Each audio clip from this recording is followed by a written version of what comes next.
Hey, Tom, you ever wonder why on professional football and baseball games they have such great shots at specific times in the game? It's just amazing to me. Those producers have the equipment and also know where everything's going to happen.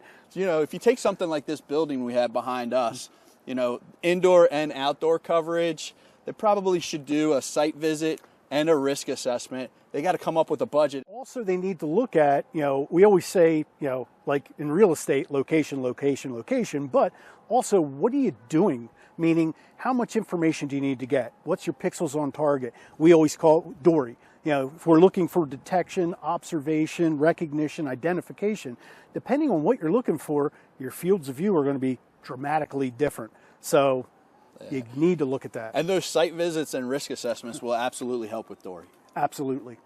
So Tom, let's go ahead and take an example of a real life scenario, right? Let's start with football, right? Football, they have the right lenses, the right cameras, locations are all right. It seems like it's all right in place. Oh, absolutely. And you know, if you ever watch a game, you're going to look and, you know, they'll start out with a real wide field of view, but as they need that finite, you know, the defense, the offense, the line of scrimmage, even the quarterback sometimes, they'll zoom in. So again, depending on what the application is, you know, they have camera operators. Well, needless to say, in the security industry, you can have a wide field of view, but if I need to see more detail, that's typically where you use a pan, tilt, and zoom camera. But like in the football game, you need an operator. You need somebody to be able to control it. Hey, you can do tours also, but if I know exactly where the point is, where the action is on the football field, I need somebody to be able to get into there. Same way even at the goal line. I mean, goal lines now, they have the cameras built right into the pylon. I mean, you know, they have the cameras that are on the wires now above. They have it from every angle and every location. It's amazing. Exactly. And a couple of things that you mentioned there, right? You have the cameras that go overview on the lines, right? That's very similar to what you can do in security world with drones. You have your guards who can go ahead and control it, and nowadays they even have these autonomous drones where you're not having a guard control that at all. It's taking a flight, it's going back to its spot, and then it goes back out. It's pretty cool stuff. And then you talk about the pylon. You can do the same thing in the building like this, right? We want to go ahead and take that camera. We want to put it right in the front entrance. That way, when you get a person walking through, you can go ahead and identify that person. Maybe recognize, but let's try to go for that identification. And the level that you put that camera, what the resolution is, the type of lens, right? All things that are really important that you want to take into consideration. And then last, that nice big overview on a parking lot, like similar to where we're in, right? In 50-yard line for football, they go ahead and have this huge this camera that has this great big picture of 50-yard line and the entire field. And you can see people, you can observe, right? You can detect.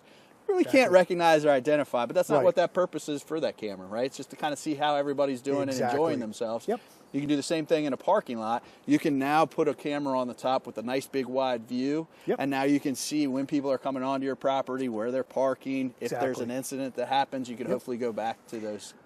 I always try to look at, you know, when I do a site survey with customers and that, you know, where are my choke points? If I can get a really good shot that identifying, you know, or 50 pixels on target, and again, depending on what you want, how do we get that crystal clear view at those locations? And then the rest of them, we can open up the field of view, because if I need to cover an area like this, I'll probably need 800 cameras.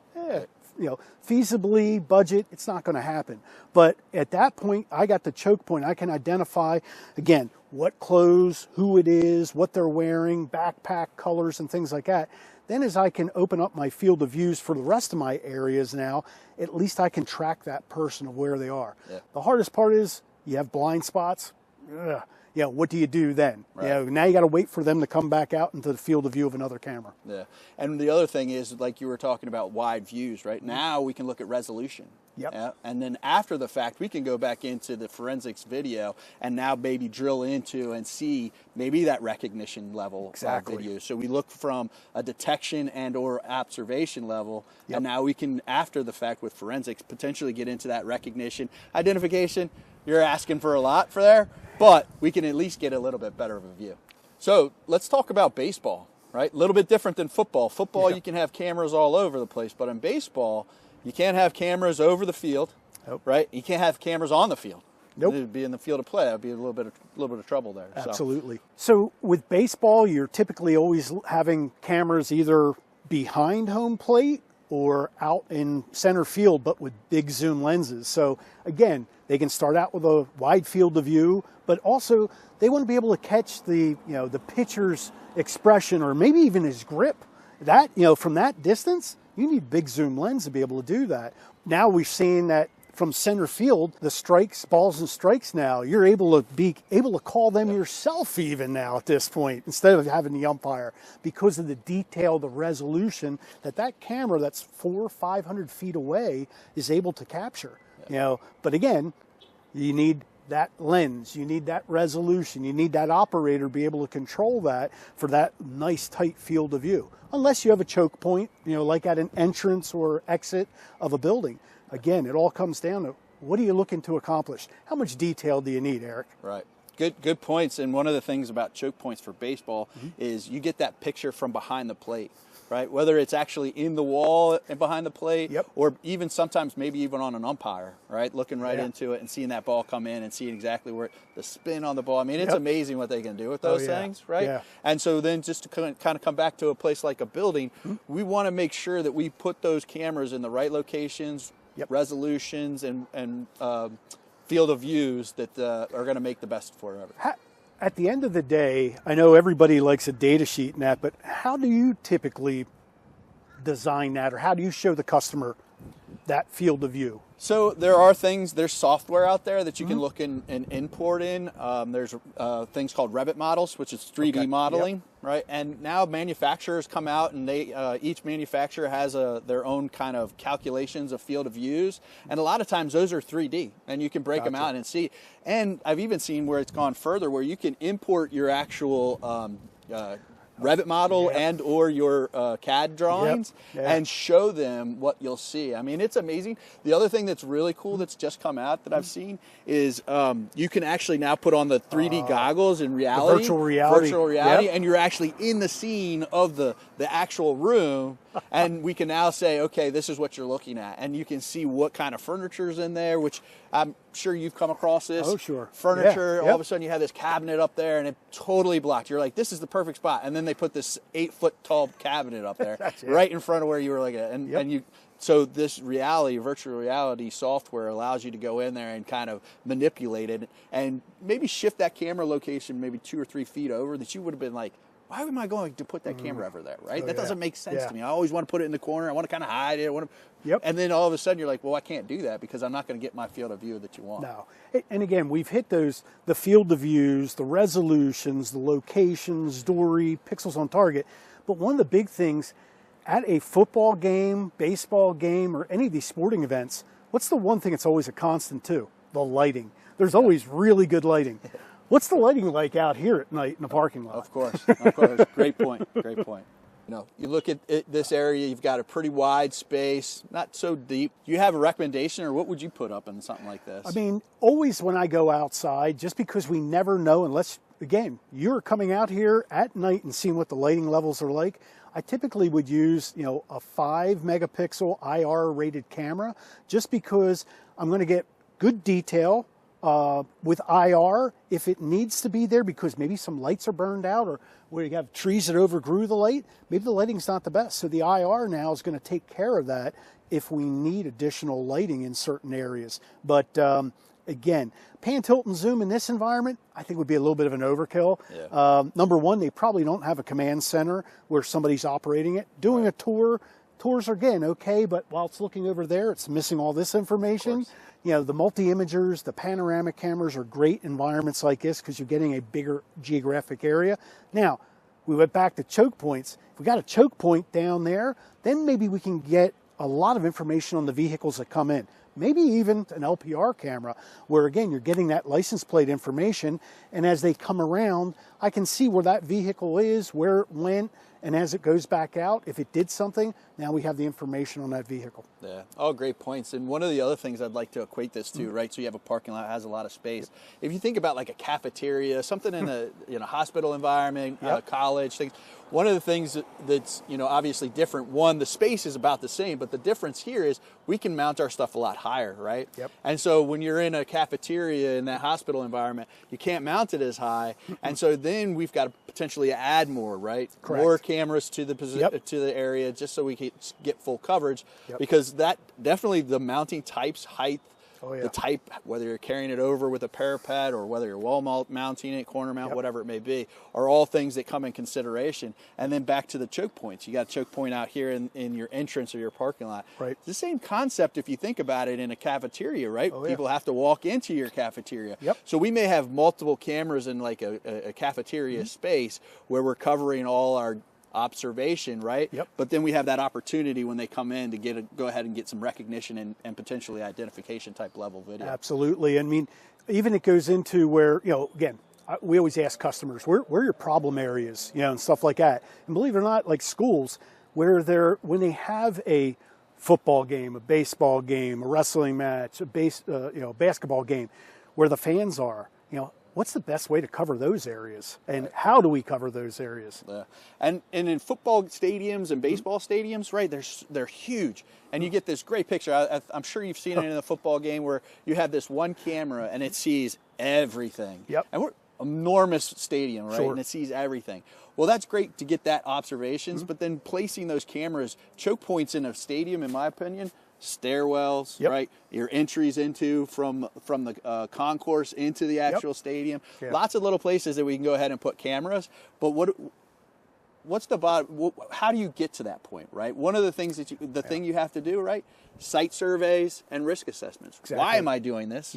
And then if I do want to do this because I need to mitigate against it, then where do I place them? Exactly. Right? And again, we would never try to design a system over the phone without going and doing a site survey, because like you said, what type of mounts do you need? What's the lighting like? Where's the choke point? How can I get my best vantage point, at that point? And then ultimately, we always got to work on a budget too, because that certain camera that maybe only, multi-megapixel camera sounds good, but again, what's the lighting like? But also the storage requirements now as you start pumping that resolution up. So you got to look at everything for the customer, their needs, but also their budget, their infrastructure. In the ITS market, intelligent transportation, they use pan, tilt, and zooms. And everybody goes, why do they always use pan, tilt, and zooms? They're more expensive than a fixed camera, because their infrastructure costs could be $500,000 for that one pole. Right. The one camera could be $600,000 or $6,000 really isn't a big deal then at that point. Yeah, absolutely. And the thing that I say all the time is we need to take the holistic approach, right? You can't just keep yourself tunneled into something that I want PTZs, I want 4K cameras. You've got a budget. Then you've got to look at the threats, and then you got to look at the site and specific information about it, where we put these things.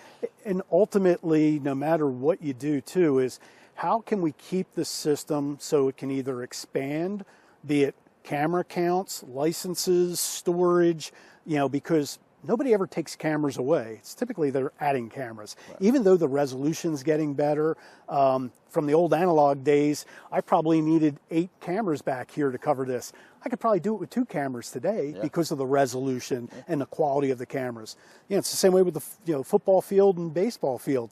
The cameras that they're utilizing, they're just amazing technology that's out there. Yeah, and it's always improving, always improving. So one of the things Theseus does, and I know you guys do some stuff too, we do risk assessments. And so, we look at the threat and why. Why do we need to do this, right? And so, it's very important for any kind of project that you're going to do for security is that you always make sure that you're applying for a reason, right? Apply your security for a specific reason. So a lot of times we take that information from a threat, risk and threat assessment.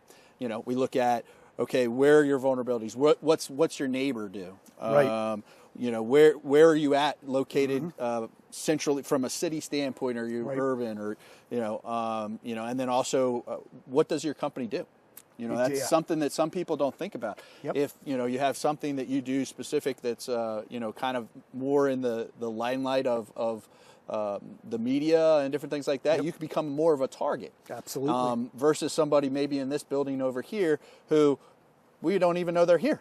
Right? And so there's things that you want to look at. And so maybe here we wouldn't do as much security versus somebody who's on, you know, maybe a major road. Absolutely. And things like that. So risk assessments are very important. And Theseus does that on a regular basis. And I know you guys do site surveys. Correct. What would you say a site survey looks like? I mean, a site survey is always a critical part because, again, you know, customers typically are always saying, well, you know, what is the equipment that I need? One of the things I love to do is to have an actual camera come out and in the environment show the customer what they're going to get. You guys do something like that? Absolutely. Data sheets are great, but at the same time, what does that do? What's that give me? Okay, it tells you your resolution, tells you this, tells you that. But when you actually see the performance and will it fix your problems or solve your problems, that's the goal. I mean, at the end of the day, you know, what is your problem? And here's something that's going to solve your problem. And again, could be resolution, could be lighting, could be whatever at that point. Let's make sure we get the right piece of equipment to be able to solve that problem. I mean, so many times the customer doesn't really realize, you know, because again, we all hear about resolution, but what do I need? Sometimes they think they need, you know, 12, 20, 30 megapixel, you know, and then when they look at it, they go, oh, that 2, 4, 6 megapixels is more than adequate. Agreed. The other thing is I think is huge is getting it in the environment, right? Yes. And giving it an opportunity to record, see what you're going to get. Because it all can change. It can change on season. It could change by foliage of your trees and your brush and stuff of that nature. So I think that getting demos and getting these cameras out there into the environment and showing what they get. Worst thing that happens is when you tell a customer, hey, this camera can do this. Has a line that you cross and it's going to record. It's going to do all these great, beautiful things because that's what the data sheet tells you. Right. And then you go and put it out there. They spent all this money on it and they don't get what they want. No. They don't get their expectation is here, and unfortunately the camera comes in here. Exactly. So anybody that's involved with that, from the integrator, the consultant, the manufacturer, is going to get a black eye. We want to make sure nobody gets a black eye. The customer gets exactly what they want right up front. You know, when people come to you and they say, hey, I don't even know what this is going to cost. Can you help me at least? You know, again, doing a risk assessment, doing a site survey at least, being able to put together a bill of material, you know, helps and aids them getting funding. And maybe they got to go to different agencies or different departments in their facility to get the funding.